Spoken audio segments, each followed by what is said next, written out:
जय माता दी। हर हर महादेव। कैसे हैं आप सभी? आशा करता हूँ आप सभी अच्छे होंगे, स्वस्थ होंगे। माँ भगवती आप सभी की मनोकामना पूरी करे।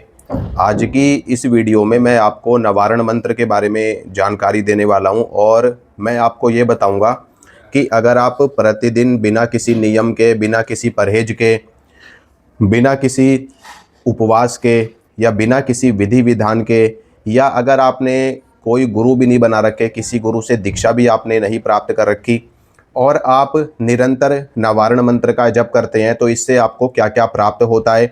क्या इससे आपको अच्छी शक्तियां प्राप्त होती हैं, पॉजिटिविटी आपको मिलती है, या बिना गुरु दीक्षा के इस मंत्र का जप करने पर कोई गलत प्रभाव भी पड़ता है आपके ऊपर।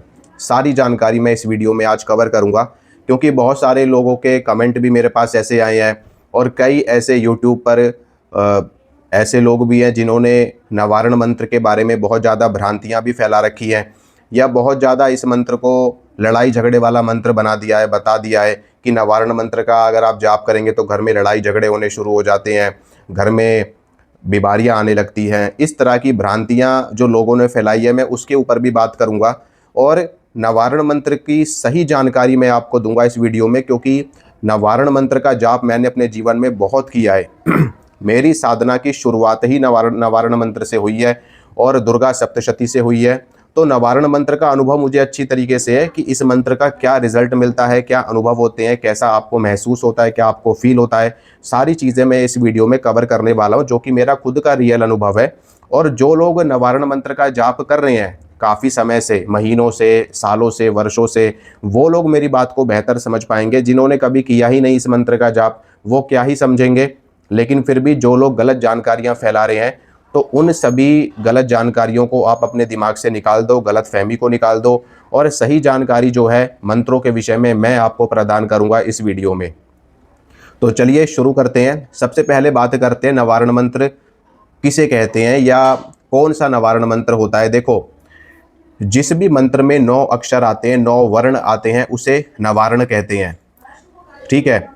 वैसे तो नवारण मंत्र एक ही बताया गया है, एक ही मंत्र है जो कि भगवती का है, एम ह्रीम क्लीम चामुंडाय विच्चे। इसको नवारण कहा जाता है क्योंकि इस मंत्र में 9 वर्ण हैं, 9 अक्षर हैं। अगर किसी और मंत्र में भी 9 वर्ण आ जाएं या 9 अक्षर आ जाएं तो वो भी नवारण मंत्र बन जाता है। ठीक है।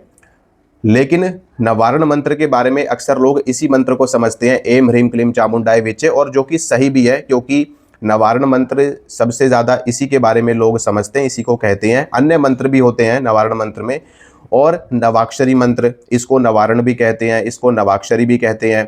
ठीक है। नवाक्षरी मंत्र का भी सेम ही अर्थ है, यानी कि जिसमें 9 अक्षर आते हों उसे नवाक्षरी मंत्र कहा जाता है। वो देवी का मंत्र भी हो सकता है, वो शिव का भी हो सकता है, वो नारायण का भी हो सकता है, वो गणेश भगवान का भी हो सकता है, या वो अन्य किसी देव शक्ति का भी हो सकता है।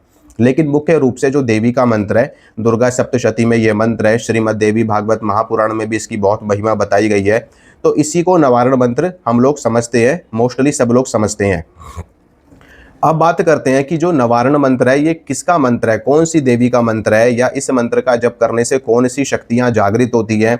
और फिर मैं आगे आपको बताऊंगा कि इसका जाप आपको, अगर आप बिना नियम के करते हो तो आपको क्या मिलता है। सारी चीज़ें कवर करेंगे। ठीक है। तो सबसे पहले बात करते हैं कि नवारण मंत्र में या नवाक्षरी मंत्र में सबसे पहला बीज मंत्र आता है एंग। एंग कह लो या एम कह लो। ठीक है। जो एंग बीज मंत्र है ये भगवती महासरस्वती का बीज मंत्र है, यानी कि सरस्वती बीज है। ठीक है। दूसरा इसमें आता है ह्रीम। ह्रीम जो है वो देवी भुवनेश्वरी का, यानी कि जो 14 भुवनों की देवी है, 14 भुवनों की अधिष्ठात्री देवी है, देवी भुवनेश्वरी, जो कि अपने आप में भगवती का साक्षात रूप है, यानी कि माया का रूप है। यानी कि इस ब्रह्मांड में जो भी माया आप देख रहे हो उन सब की अधिष्ठात्री देवी भुवनेश्वरी है, इसलिए इसको माया बीज कहा जाता है, यानी कि ह्रीम। अधिकतर जितनी भी शक्ति की साधनाएं हैं, देव शक्तियों की साधनाएं हैं, उनमें सभी में ह्रीम बीज मंत्र प्रयोग किया जाता है। जैसे यक्षिणी साधना, योगिनी साधना, अन्य अन्य भी बहुत सारी साधनाएं हैं जिसमें ह्रीम बीज मंत्र का प्रयोग होता है, क्योंकि ये एक माया बीज है और माया की जो अधिष्ठात्री देवी हैं वो भगवती भुवनेश्वरी है, यानी कि भगवती दुर्गा ही आप इनको कह सकते हो। तीसरा इसमें बीज मंत्र आता है क्लीम। क्लीम जो है वो कामना पूर्ति का बीज मंत्र माना जाता है, यानी कि इस पूरे ब्रह्मांड में जो भी इच्छाएं जागृत होती हैं, जो भी कामनाएं जागृत होती हैं, उन सभी कामनाओं को, उन सभी इच्छाओं को पूरा करने वाला जो बीज है उसे कहते हैं क्लीम। और क्लीम जो बीज मंत्र है ये भगवान श्री कृष्ण का बीज मंत्र माना जाता है, भगवती काली का बीज मंत्र माना जाता है, क्योंकि काली और कृष्ण दोनों एक ही है। श्रीमद् देवी भागवत महापुराण के अनुसार भगवती महाकाली ने, भगवती दुर्गा ने, भगवती पार्वती ने ही कृष्ण का अवतार लिया है, कृष्ण का रूप धारण किया है, और शिव ने राधा का रूप धारण किया है, ऐसा देवी भागवत में आता है। ठीक है, तो क्लीम जो है वो काली बीज है, यानी कि महाकाली बीज है। इसके बाद में आता है चामुंडाय विच्चे। चामुंडाय यानी कि ये एक प्रतीक के रूप में है, एक सूचक के रूप में है, यानी कि ये एक पर्टिकुलर देवी को संबोधन करने वाला एक बीज माना जाता है, यानी कि चामुंडाय। चामुंडाय कौन है? यानी कि जो भगवती चामुंडा है, यानी कि जो माता चामुंडा है, उनको ये और उनकी तरफ ये इशारा करता है, इसलिए उनका नाम इसमें आता है, यानी कि प्रतीकात्मक है चामुंडाय। और विच्चे, विच्चे का मतलब ये होता है, दुर्गा सप्तशती में इसका पूरा वर्णन, पूरा अर्थ आपको मिल जाएगा, कोई ऐसी दिक्कत वाली बात नहीं है। विच्चे का मतलब ये होता है कि आपके शरीर में जो सोई हुई शक्तियां हैं, यानी कि कुंडलिनी शक्ति है, उसको जागृत करने वाला जो मंत्र मानते हैं उसको हम विच्चे कहते हैं, यानी कि जो आपके 7 चक्र है उनका भेदन होता है। और इसका पूरा अर्थ ये माना जाता है कि हे देवी महाकाली, महालक्ष्मी और महासरस्वती, आप इस माया रूपी संसार से हमारे ऊपर जो ये बंधन लगे हुए हैं, इन सभी बंधनों को तोड़ते हुए, इन सभी बंधनों को हटाते हुए आप हमें अपनी शक्ति प्रदान करें, अपनी सिद्धि प्रदान करें, अपनी दिव्य कृपा प्रदान करें, और हमें इस बंधन से, मोह माया से मुक्ति की ओर अग्रसर करें। ये इस पूरे मंत्र का अर्थ बनता है। लेकिन ये पूरा बीजात्मक मंत्र है, यानी कि बीज मंत्रों से ये बना हुआ एक मंत्र है, इसलिए इसकी शक्ति बहुत ही ज़्यादा अखंड शक्ति है, इसकी अतुलनीय है। यानी कि इतनी शक्ति है इस मंत्र के अंदर जिसके बारे में कुछ भी कहना सूर्य को दीपक दिखाने के समान है। ठीक है, तो आप ये समझ गए होंगे कि जो भगवती चामुंडा है, यानी कि जो भगवती काली हैं, उन्होंने जब माँ भगवती दुर्गा आदि शक्ति के आदेश पे जब चंड मुंड का वध किया तो वो चामुंडा कहलाई थी, जिसका सीधा सीधा वर्णन अध्याय में मिलता है। ठीक है, जब देवी ने चंड मुंड का सर काटा था, सर काट के जब भगवती दुर्गा के चरणों में माता काली ने चंड मुंड का सिर रखा, उसके बाद में देवी दुर्गा ने उनको चामुंडा कह करके पुकारा, और संसार में ये भी कहा माता ने कि देवी आज से संसार में आपकी ख्याति चामुंडा के नाम से विख्यात होगी, तो वो देवी चामुंडा कहलाई। ठीक है, तो ये जो नवारण मंत्र है बेसिकली ये किसी एक देवी का मंत्र है ही नहीं। ठीक है, वास्तव में ये कई देवियों का सम्मिलित रूप है, कई देवियों की सम्मिलित शक्ति इस मंत्र में समाहित है, यानी कि एम से सरस्वती, ह्रीम से भुवनेश्वरी या महालक्ष्मी या श्रीविद्या। ठीक है, और क्लीम से देवी काली, और चामुंडा से यानी कि देवी काली का ही एक दूसरा रूप चामुंडा, अर्थात दुर्गा रूप आप इसको मान सकते हो। ठीक है, तो ये कई देवियों का मिश्रित मंत्र है, यानी कि देवी का सबसे मुख्य मंत्र ये बन जाता है। और जब आप इस मंत्र का जप करते हैं तो इस मंत्र से आपके अंदर माता काली की शक्ति जागृत होती है, माता लक्ष्मी की शक्ति जागृत होती है, माता सरस्वती की शक्ति जागृत होती है, माता दुर्गा की शक्ति जागृत होती है, माता चामुंडा की शक्ति जागृत होती है, माता भुवनेश्वरी की शक्ति जागृत होती है। अब ये 9 वर्णों से मिलकर के बना है, इसलिए इस मंत्र को नव दुर्गा से भी जोड़ करके देखा जाता है, यानी कि ये मंत्र नव दुर्गाओं की शक्तियों को जागृत करने वाला माना जाता है। इसीलिए देवी की साधना में सबसे ज़्यादा शक्तिशाली मंत्र अगर कोई है तो वो है नवारण मंत्र, यानी कि नवाक्षरी मंत्र, यानी कि जो बीजात्मक मंत्र है एम ह्रीम क्लीम चामुंडाय विच्चे।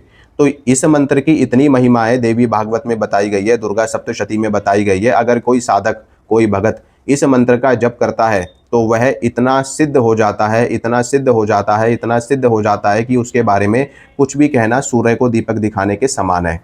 ठीक है, इस मंत्र से आपके शरीर के 7 चक्र जागृत होते हैं। ठीक है, 7 चक्र जागृत होते हैं, आपको दिव्य शक्तियाँ प्राप्त होती हैं, दिव्य सिद्धियाँ आपको प्राप्त होती हैं, अणिमा आदि सिद्धियाँ आपको प्राप्त होती हैं इस मंत्र के प्रभाव से, क्योंकि जो माँ दुर्गा का जो 9वां रूप है सिद्धिदात्री, जो सभी सिद्धियों की स्वामिनी है, सभी रिद्धियाँ, सभी सिद्धियाँ माता सिद्धिदात्री के चरणों में वास करती हैं। तो जब आप इस मंत्र को पूर्ण रूप से सिद्ध कर लेते हैं तो माता सिद्धिदात्री के आशीर्वाद से आपको समस्त सिद्धियाँ और समस्त रिद्धियाँ सहज ही प्राप्त हो जाती हैं। अब मान लो आप इस मंत्र का जाप करते हैं, आप एक देवी के भक्त हैं, देवी में आपकी रुचि है, या आप देवी के भक्त नहीं भी हैं, शिव भक्त हैं या किसी भी देव शक्ति के भक्त हैं, लेकिन फिर भी आपको उस तरीके की शक्तियां प्राप्त नहीं हो पा रही जिस तरीके की शक्तियां आप प्राप्त करना चाहते हैं, तो आप नवारण मंत्र का जाप करिए अपने डेली रूटीन में। मान लो आप पंचाक्षरी करते हो, द्वादशाक्षर करते हो, ठीक है, अष्टाक्षर करते हो, यानी कि किसी भी देव शक्ति का आप मंत्र कर रहे हो और उस तरह की विद्या जो आप पाना चाहते हो या उस तरह की सिद्धि आप पाना चाहते हो वो आपको प्राप्त नहीं हो रही, क्योंकि आप शक्ति का मंत्र नहीं कर रहे। और जब आप इस मंत्र को अपने जाप में शामिल करते हो डेली रूटीन में, तो इस मंत्र से आपके अंदर तेजी के साथ शक्तियां जागृत होनी शुरू हो जाती, क्योंकि ये एक विस्फोटक मंत्र है। इस मंत्र से आपके पूरे शरीर की जो ऊर्जा है, पूरे शरीर के चक्र हैं और आपका ऑरा है, आभा मंडल है, सब में एक ऐसी चुंबकीय शक्ति जागृत हो जाती है जिसके माध्यम से तुरंत के तुरंत आपको रिजल्ट मिलना शुरू हो जाता है। और जिस देव की साधना कर रहे हो आप, उस देव की साधना भी बहुत ज़्यादा प्रचंड हो जाती है देवी के इस मंत्र का जाप करने से। इसीलिए कलयुग में देवी की साधना बतलाई गई है। कलयुग में देवी की साधना सर्वोपरि है, सर्वश्रेष्ठ है, और कलयुग में देवी की शक्ति साक्षात विराजमान है। गणेश कलयुग में ऐसा माना गया है कि देवी विराजमान है, हनुमान जी विराजमान है, लोक देवी देवता विराजमान है, अन्य स्थान देवता विराजमान है, भैरव बाबा विराजमान है। तो कलयुग में इसीलिए माता की साधना करने से त्वरित फल मिलता है। और अगर आप प्रतिदिन बिना किसी नियम के, बिना किसी परहेज के नवारण मंत्र का जाप करते हैं, आप 1 माला करिए, 108 बार करिए, या 5 माला करिए, या 10 माला करिए, इतनी ज़्यादा शक्तियाँ, इतनी ज़्यादा सिद्धियाँ आपको प्राप्त होनी शुरू हो जाती है कि जिसके बारे में मैं कह ही नहीं सकता। और एक बात पे आते हैं, बहुत से लोगों ने इसके बारे में बहुत सी नकारात्मक बातें फैला रखी कि इससे लड़ाई झगड़ा हो सकता है, इससे कोई घर में कलेश हो सकता है। देखो, ऐसा कुछ भी नहीं होता। नवारण मंत्र बहुत ही सिद्ध मंत्र है, बहुत ही चमत्कारिक मंत्र है और देवी का सबसे प्रिय मंत्र है। इस मंत्र का जाप करने से कोई लड़ाई नहीं होती, कोई झगड़ा नहीं होता, कोई कलेश नहीं होता, बल्कि आपके जीवन में सिद्धियां आती हैं, आपके काम बनने शुरू हो जाते हैं, आपके ऊपर देवी का वरदहस्त हो जाता है और आप जो भी काम करते हैं उस काम में आपको सफलता प्राप्त होती है। और तो और जिस देव की आप साधना कर रहे हैं उस देव की साधना भी आपकी फलित होनी शुरू हो जाती है, क्योंकि देवी आदिशक्ति साक्षात प्रकृति है, इस पूरे ब्रह्मांड की जगत माता है। इसलिए उनकी साधना उपासना करने से आपकी सारी साधनाएं फलित होनी शुरू हो जाती है, क्योंकि माता सबसे जल्दी कृपा करती है अपनी संतान के ऊपर। ठीक है, तो इस मंत्र का जाप आप कर सकते हैं, इसका कोई भी नकारात्मक प्रभाव नहीं मिलता। आप डेली रूटीन में इसकी 1 माला या 2 माला या 3 माला आप करिए, आप खुद इसका रिजल्ट देखेंगे। चाहे आप कोई नियम करो या कोई परहेज करो, या आपने गुरु दीक्षा ली हो या गुरु दीक्षा ना ली हो, आप इस मंत्र का जाप कर सकते हैं डेली रूटीन में 1 माला, 2 माला, 3 माला या 5 माला। धीरे धीरे करके ये मंत्र जागृत होने लगता है और आपको शक्तियाँ और सिद्धियाँ मिलनी शुरू हो जाती हैं। लेकिन जब आपको शक्तियाँ सिद्धियाँ मिलने लगती हैं तब आपको गुरु की आवश्यकता ज़रूर पड़ती है। इसलिए इससे अच्छा तो ये रहेगा कि आप बाद में गुरु बनाएं, उससे अच्छा है कि आप पहले ही गुरु बना लें और पहले ही गुरु से मंत्र प्राप्त कर लें, पहले ही गुरु दीक्षा ले लें, ताकि आपके जीवन में किसी भी तरह की शक्तियों का जो आक्रामक स्वरूप होता है उसको आपको ना झेलना पड़े। क्योंकि ये मंत्र साक्षात महाकाली का है, महालक्ष्मी, महासरस्वती देवी के उग्र रूप भी इससे जागृत होते हैं, देवी के शांत रूप भी इससे जागृत होते हैं। और मान लो अगर आप बिना गुरु के इस मंत्र की साधना कर रहे हैं और आपके अंदर शक्तियां जागृत होनी शुरू हो गई और आप उस शक्ति की ऊर्जा को नहीं झेल पाए, तो आपको परेशानी होनी शुरू हो जाती है। और उस परेशानी की वजह से फिर आप इधर उधर भटकते हो, भक्तों के पास जाते हो, तांत्रिकों के पास जाते हो कि हमारे ऊपर कौन सी शक्ति आ रही है, हमें एक देवी दिखती है, हमसे बात करती है, हमारे चक्र जागृत हो रहे हैं, हमारा शरीर एकदम अनबैलेंस हो गया है। क्योंकि सारा खेल ऊर्जाओं का है। जब ऊर्जा आवश्यकता से अधिक आपको प्राप्त होने लगती है तो आपके शरीर में इतनी सामर्थ्य नहीं है कि आप उस ऊर्जा को झेल सको, उस ऊर्जा को सहन कर सको।